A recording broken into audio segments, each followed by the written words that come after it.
I'm Jeff from GDK Veneering. Today we're in our spray booth.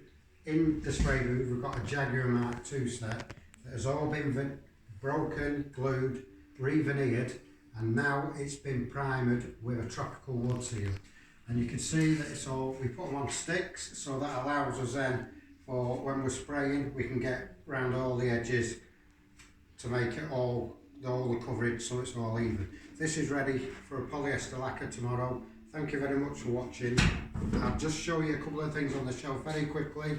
We've got the glove box door, which is here, that hangs up so the lacquer doesn't drip. And then all our shelves, if you have a look, the top row is there with all the crossbanding all ready for it to be lacquered. All the shelves there and all over this side as well. So we've got the glove box door and the surround there. These are the picnic tables. You see they're all elevated from off the shelf so that the lacquer doesn't touch anything once it's done.